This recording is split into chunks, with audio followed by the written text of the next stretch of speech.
Hello everyone, कैसे हैं आप लोग। Good evening.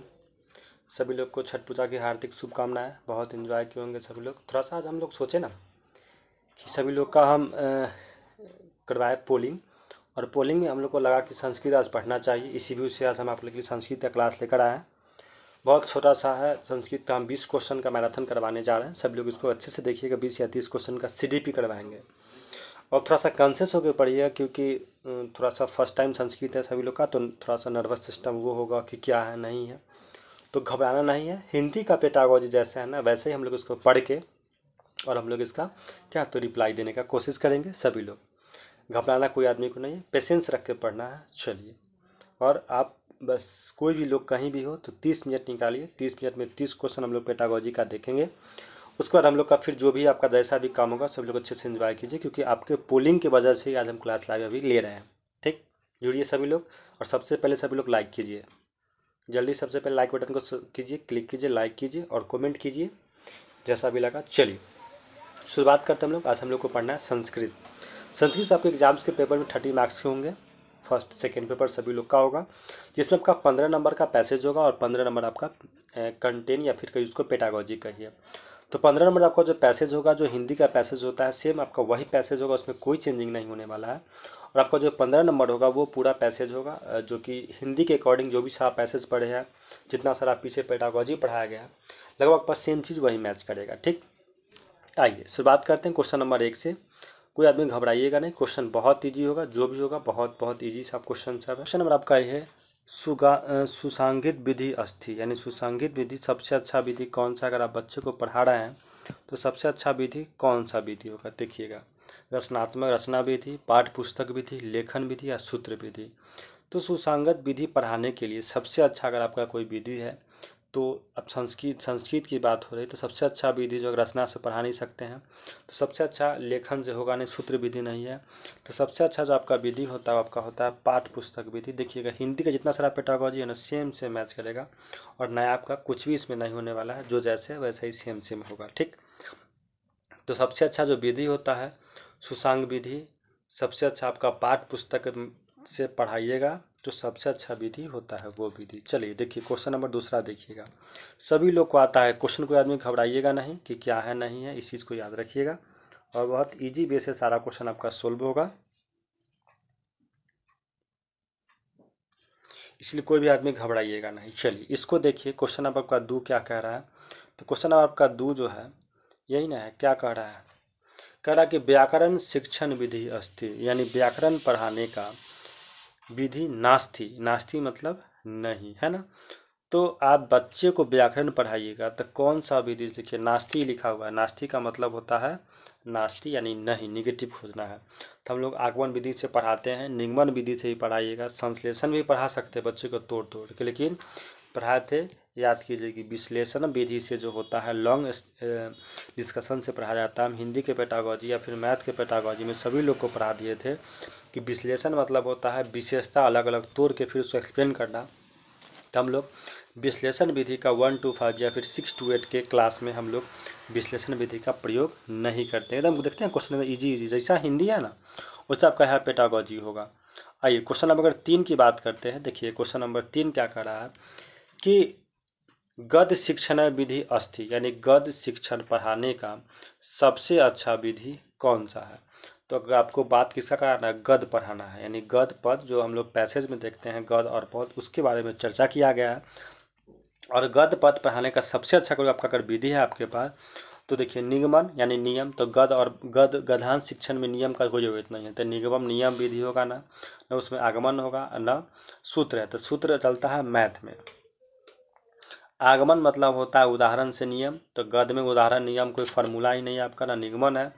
तो हम लोग देखते हैं गद्य को पढ़ के उसका क्या पहले अपने आप में उसका एक्सप्लेन करते हैं, तब जाकर क्वेश्चन है। तो ऑप्शन नंबर क्या लगाइएगा इसका, तो हो जाएगा बी, उद्बोधन विधि से हम लोग गद्यांश शिक्षण विधि को पढ़ा सकते हैं। ठीक, बहुत ईजी क्वेश्चन है। देखिएगा संस्कृत को पूरा हिंदी की तरह बनाइए, और जरूरी नहीं कि पूरा संस्कृत पढ़ना है अनिवार्य जी। आप क्वेश्चन को पकड़िए, क्वेश्चन पकड़िएगा, खुद ब खुद आपके दिमाग में आंसर आते चला जाएगा कि क्वेश्चन क्या कह रहा है और नहीं कह रहा है। इस पर गौर कीजिए। देखिए क्वेश्चन क्या कह रहा है कि शिक्षण विधि नास्ति। नास्ति मतलब नहीं, यही मेन चीज पकड़ना है कि नास्ति का मतलब होता है नहीं। तो इसमें से कौन सा विधि शिक्षण विधि में आप नहीं पढ़ा सकते, इसके बारे में पूछा गया है। ये नास्ती पूछा गया नहीं। तो देखिए क्वेश्चन नंबर 4 है आपका, और कह रहा है कि सूक्ष्म शिक्षण विधि ठीक है, व्याख्यान विधि से बच्चा को पढ़ा सकते हैं, वाद विवाद डिस्कस करके बच्चा पढ़ाएगा, लेकिन भाषण विधि से एक शिक्षक विधि हो ही नहीं सकता। भाषण सिर्फ नेताजी देते हैं, और नेता व्याख्यान स्कूल में प्रोफेसर देता है। बच्चा अगर वाद विवाद का मतलब हो गया ग्रुप डिस्कशन के माध्यम से बच्चा पढ़ सकता है, शुभ शिक्षण यानी बच्चों को पढ़ाना, लेकिन भाषण के माध्यम से आप बच्चे को नहीं पढ़ा सकते। तो आपका जो भाषणम विधि है ये आपका निगेटिव है। भाषण विधि शिक्षण विधि कभी भी नहीं हो सकता है। चलिए आगे देखते हैं। क्वेश्चन नंबर अगर 5 की बात करें तो क्वेश्चन नंबर 5 कह रहा है कि व्याकरण शिक्षण प्रमुख विधि संति, यानी व्याकरण पढ़ाने के सबसे अच्छा प्रमुख विधि कौन सा है। ठीक, तो सबसे अच्छा है तो सहयोग विधि अच्छा है, पाठ पुस्तक विधि, भाषा संदर्भ विधि, और एक विधि आपका सर्वे विधि। देखिए सर्वे का मतलब होता है सब। तो देखिए व्याकरण पढ़ाइएगा आप सहयोग के माध्यम से पढ़ाइएगा, बात भी सही है। पाठ पुस्तक से पढ़ा सकते हैं व्याकरण, क्योंकि व्याकरण किताबी भाषा है तो किताब तो यूज होगा ही। भाषा संदर्भ भी पॉजिटिव वर्ड इससे भी, और सर्व मतलब होता है सब। तो ऑप्शन क्या हो जाएगा इसका, लगाइएगा ना डी नंबर की सर्व, यानी कि सब विधि से हम लोग व्याकरण को बच्चे को अच्छे से पढ़ा सकते हैं। आपका ऑप्शन नंबर हो जाएगा डी। चलिए अच्छा लग रहा होगा सभी लोग, जो भी नया जुड़े हैं फटाफट सेशन के पहले लाइक कीजिए जल्दी से। अच्छा एंजॉय कीजिए छठ पूजा करने के लिए, लेकिन हम क्लास आज नहीं लेते, लेकिन आपकी वजह से हम लोग क्लास ले रहे हैं, क्योंकि हमने जो पोलिंग करवाया उसके अकॉर्डिंग आप लोगों ने राजी हुआ कि सर क्लास लीजिए, इसलिए आप क्लास ले रहे हैं, नॉर्मली बात है। तो जब अगर पोलिंग किए तो सब लोग क्लास में सबसे पहले जुड़िए। आइए क्वेश्चन नंबर 6 की बात करते हैं हम लोग। तो क्वेश्चन नंबर 6 सबसे पहले पढ़िए कि पद शिक्षण विधि रस्ती, यानी पद पढ़ाए थे ना ऊपर गद और पद, तो पद पढ़ाने के लिए सबसे अच्छा विधि कौन सा है।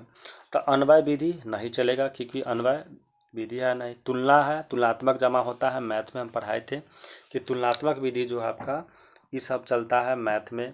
व्याख्यान विधि चलता है नहीं। सबसे अच्छा पद है। देखते हैं पद में सबसे पहले प्रवचन देना होता है, यानी कि आप उसको पहले सुनाइएगा किसी को, फिर उसका मतलब को समझाया जाता है, तब जाके बच्चा सोल्व करता है। तो पद विधि पढ़ाने के लिए सबसे अच्छा कोई अगर विधि है आपका तो प्रवचन है। आइए क्वेश्चन नंबर 7 देखिए, सहयोग विधि केम नामक ज्ञात थे, यानी कि सहयोग विधि किस विधि का सबसे अच्छा एग्जाम्पल है। ठीक, तो न से निगमन, तो नियम से उदाहरण नहीं चलेगा, आ से आगमन। देखिए तो सहयोग कहने का मतलब अगर किसी को आप सहयोग करके पढ़ाते हैं सबसे अच्छा, देखिए यहाँ से क्या है आपका सहयोग विधि के नामक ज्ञात थे। उतना मीनिंग नहीं निकालना, हम लोग को बहुत शॉर्टकट में देखना है कि सिर्फ क्वेश्चन को समझिए कि क्वेश्चन क्या कह रहा है, और हम लोग उससे उसका क्या करेंगे आंसर निकालने का हम लोग कोशिश करेंगे। तो कह रहा है कि सबसे अच्छा जो आपका सहयोग विधि है वो किस विधि सबसे ज़्यादा दिखाता है। तो देखिएगा सबसे अच्छा जो आपका सहयोग विधि होता है ये जो होता है आपका, तो कह रहा के नात्या ज्ञाते, तो निगमन तो होगा, नियम से उदाहरण हो गया, आगमन में उदाहरण से नियम हो गया, प्रयाण। तो सबसे अच्छा आपका जो होता है सहचर्य विधि। सहचर्य विधि के माध्यम से हम लोग सहयोग विधि के पढ़ा सकते हैं बच्चे। चलिए इसको देखते हैं। क्वेश्चन नंबर 9 कह रहा कि भाषा मुख्य रूपेण भवति, भाषा जो होता है मुख्य रूप से क्या होता है। तो भाषा के बात अगर बात करते हैं तो सभी लोग पढ़े थे भाषा मौखिक होता है, लेखिक, दृश्य, अलेखा। देखिए तो भाषा जो हम लोग मुंह से बोलते हैं, और मुंह से बोलना क्या कहलाता है आपका, कहलाता है मौखिक, है ना। क्लियर है, बहुत अच्छा बात है सब। एकदम हल्का हल्का क्वेश्चन है, आप लोग अगर देखिएगा तो सारा क्वेश्चन यही आपका पूछा जाता है सीटेट में। बहुत ईजी, सबसे पहले हम ईजी से स्टार्ट किए इसी वजह से। क्वेश्चन नंबर 10 देखते हैं, विश्लेषणात्मक विधि एका विधि अस्ति। विश्लेषणात्मक विधि जो है वो कैसा विधि हो। तो विश्लेषण का मतलब पढ़ाए थे कि इसमें बहुत सारे लोग मिलकर एक किसी टॉपिक पर डिस्कस करके उसकी विशेषताओं का वर्णन करके फिर करते हैं, कहलाता है आपका विश्लेषण विधि। तो देखिए सहचर्य विधि में मिल के करता है। देखिए सबसे अच्छा संयुक्त है ना, संयुक्त मतलब होता है एक साथ, यानी जो व्यक्ति सभी लोग एक साथ मिलकर किसी काम को करते हैं तो कहलाता है विश्लेषणात्मक विधि। ठीक, आगे देखिएगा 11 नंबर क्वेश्चन। एकदम संस्कृत से घबराना नहीं, अगर पढ़िएगा तो सारा क्वेश्चन आपको हल्का लगेगा। करा कि बहुसांस्कृतिक कक्षाएं भाषा शिक्षण करेसु भावना अधिक महत्व दायती, यानी भाषा संस्कृति कक्षा में अगर भाषा शिक्षण की बात करें सबसे ज़्यादा अधिक महत्वपूर्ण किसका होता है। देखिए अपना एकदम कुछ निगेटिव पॉजिटिव पकड़ना और उससे हम लोग को टिक मारना है। स्वस्य शुद्ध भाषा प्रयोग प्रति, शुद्ध भाषा का प्रयोग करना। बहुसांस्कृतिक में हर बच्चा हर तरह का भाषा बोलेगा तो शुद्ध बोलना निगेटिव हो जाता है, क्योंकि हर बच्चा शुद्ध तो बोल नहीं पाएगा आपका। दूसरा आपका कह रहा है बालकेन व्याकरण शिक्षण, व्याकरण शिक्षण विधि से बच्चा में कक्षा अच्छा नहीं होगा। पाठ पुस्तक प्रत्येक पाठ्यक्रम समस्या स्तर ज्ञान यानी ज्ञान के लिए पढ़ाना प्रत्येक पाठ के लिए तो भी नहीं होगा।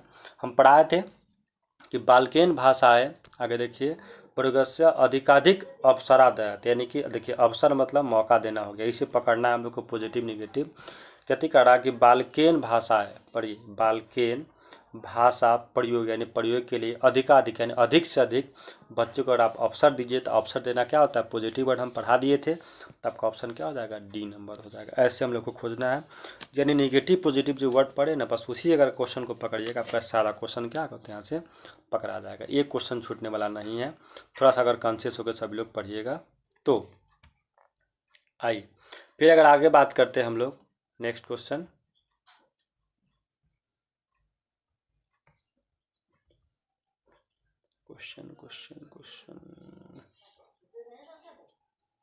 उसका मैसेज आ रहा है, 1 सेकेंड।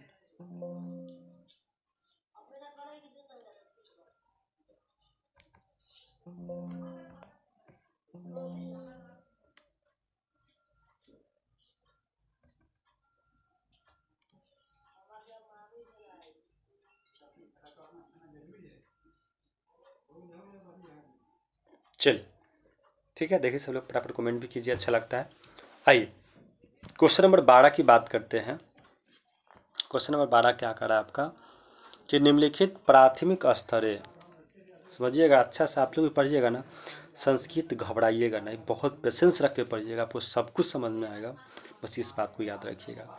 हम भी पढ़ रहे, ठीक, देखिएगा करा कि निम्नलिखित एसु प्राथमिक स्तरे भाषा शिक्षण उद्देश्य नास्ति, यानी प्राथमिक स्तर पर भाषा शिक्षण का उद्देश्य नहीं है। नास्ति का मतलब हम भेज दिए थे शॉर्टकट सबका वर्ड, नास्ति मतलब नहीं है, तो आपको इसमें से निगेटिव खोजना कि कौन नहीं हो सकता है।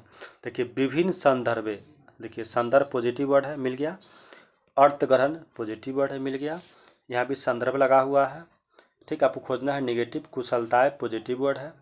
देखिए भाषा लाड कारिका विकास एक और ऑप्शन इसमें होगा, और मानवीय मूल्यांकन विकास, देखिए सब है, जो लाडकी क्षमताएं हैं यानी या कैपेसिटी पर बात हो गया, तो आपका ऑप्शन नंबर क्या हो जाएगा, तो सी हो जाएगा।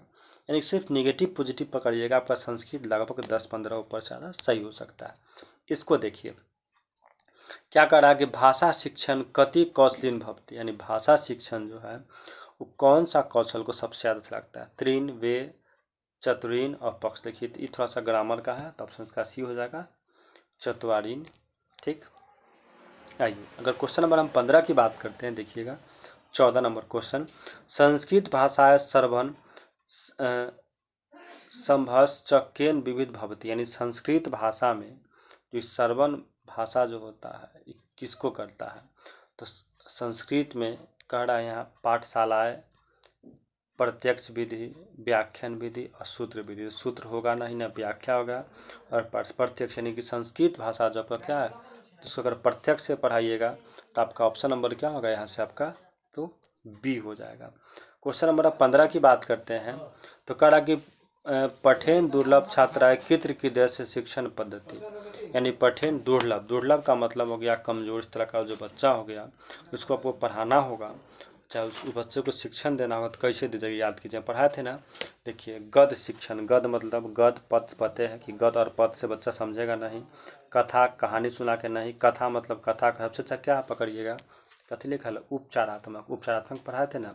बच्चे को समस्या का पता करना फिर उसका समाधान करना ही दुर्लभ छात्रों को पढ़ाने का सबसे अच्छा तरीका है, क्योंकि बच्चा क्या है तो आपका कमज़ोर है, और कमज़ोर बच्चा का पढ़ाने का तरीका वही है कि बच्चा के समस्या का पता कीजिए और समस्या जान के उसका समाधान करना ही कहलाता है। उसको पढ़ाना सबसे अच्छा तरीका कौन विधि, तो उपचारात्मक शिक्षण के माध्यम से वहाँ पढ़ाए तो उपचारात्मक शिक्षण विधि, और यहाँ संस्कृत में उपचारात्मक शिक्षण लिखा गया, बस हिंदी और इंग्लिश तो हिंदी सब बेटा को जी आपको सेम सेम यहाँ से मैच करेगा।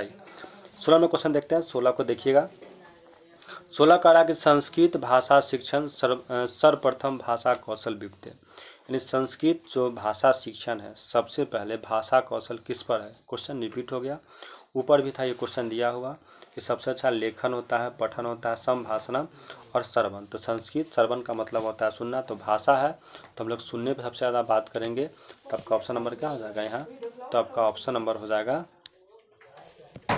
1 हो जाएगा। क्लियर, बहुत ईजी है ना, बहुत ईजी है। 1-2 सेट हम लोग मानेंगे ना कंटिन्यू, 2-3 दिन संस्कृत को ही देख लेंगे, ज़्यादा बेटर होगा।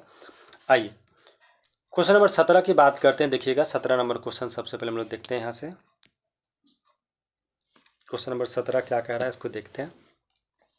17 आपका कह रहा है कि दृश्य सामग्री सक्रिय भवती। बताइए, याद कीजिए, दृश्य सामग्री यानी कि वैसा चीज़ जो हम लोग आँख से देख सकते हैं। ठीक, तो क्वेश्चन देखिए है ना पूरा सेम सेम।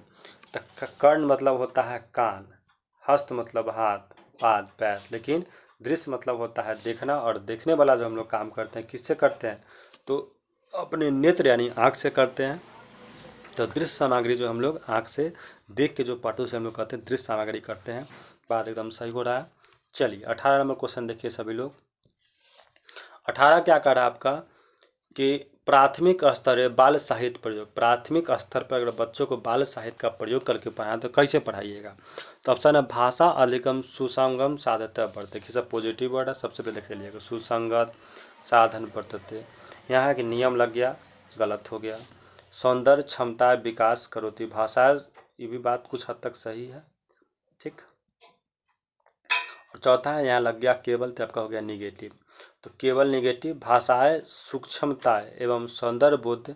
देखिए क्षमता यानी कैपेसिटी की बात होगा तो निगेटिव हो गया। तो आपका पॉजिटिव वर्ड कौन होगा, तब भाषा को प्राथमिक स्तर पर अगर बच्चों का पढ़ाना चाहते हैं तो सबसे अच्छा आपका विधियों का कौन होगा, तब भाषा अधिगमाय सुगम साध्यता वर्तते, यानी सबसे सुगम और सबसे सरल जो विधि होगा उससे प्राथमिक स्तर पर बालक सबसे अच्छा प्रयोग करता है। तो आपका ऑप्शन नंबर 18 का क्या हो जाएगा, तो 1 नंबर हो जाएगा। आइए अगर हम 19 की बात करते हैं, देखिए क्वेश्चन नंबर 19 की बात करते हैं। तो आपका 19 क्या कह रहा है कि एक शिक्षक प्रश्न पत्र निर्माण से परम परीक्षण करोती। एक शिक्षक जो है प्रश्न पत्र का निर्माण किया है बच्चे के टेस्ट के लिए।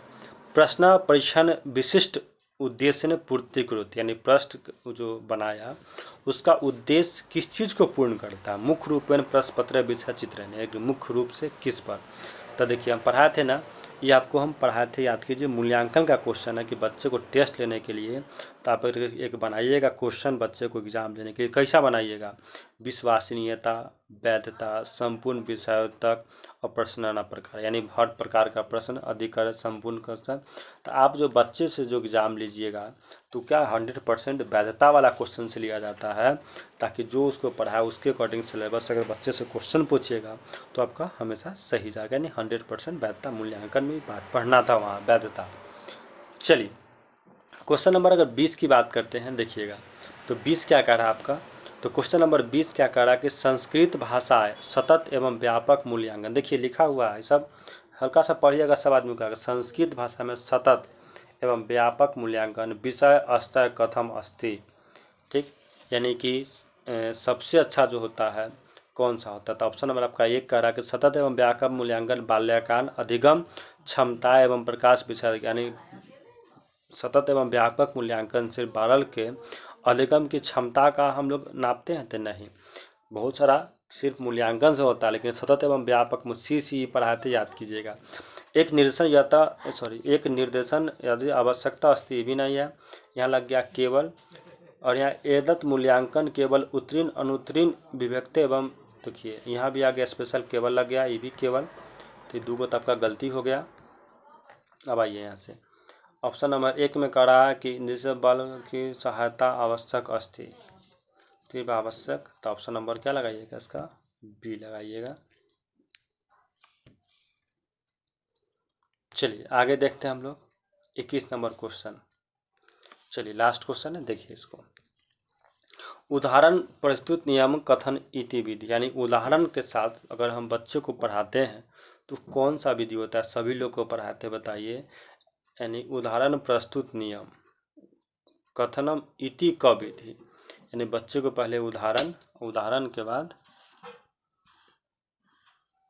नियम। तो देखिए पढ़ाए थे ना, तो इस सूत्र विधि तो मैथ में चलता है, निगमन पहले नियम, या पहले बात हो रहा है किसका, उदाहरण का, तब नियम, तब कौन विधि होगा, एकदम हल्का है। कौन विधि पढ़ाए थे, तो आगमन विधि से पहले अ से उदाहरण और बाद में क्या कीजिएगा, ये नियम हो जाएगा, यानी आगमन अ से उदाहरण और फिर उदाहरण से नियम की रहे तो आगमन विधि कहलाएगा। आपका ऑप्शन नंबर हो गया डी। क्वेश्चन दिखा ना, ये आपका एग्जाम में प्रीवियस ईयर में से क्वेश्चन पूछे जाते हैं, ठीक।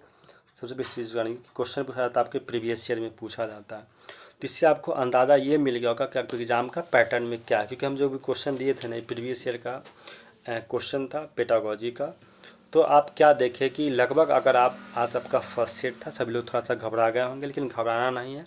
अगर आप इसको कंसेप्ट से पढ़े हुईएगा तो आपको इतना तो अंदाज़ा मिल गया होगा कि अगर आप हिंदी का पेडागोजी और संस्कृत के क्वेश्चन अगर पेशेंस रख के पढ़िएगा तो आपका अगर हिंदी में अगर पेपर इंग्लिश चूज करते हैं, अगर वहाँ इंग्लिश में चूज करने के बाद अगर आपको 10 या 12 मार्क्स आते हैं तो यहाँ आपको उम्मीद बनेगा कि आप पेडागोजी और पैसेज से मारिएगा तो लगभग 15-20 के आसपास आपका नंबर जा सकता है, क्योंकि आप देखिएगा कि पूरा हिंदी का जो पेडागोजी क्वेश्चन था सेम आपका यहाँ मैच कर गया है, थोड़ा भी इसमें चेंजिंग नहीं था। आप इस चीज़ को देखे होइएगा, तो अगर इसको देखकर पढ़ाई किया जाए तो सभी लोग का रिजल्ट अच्छा लग संस्कृत का होगा।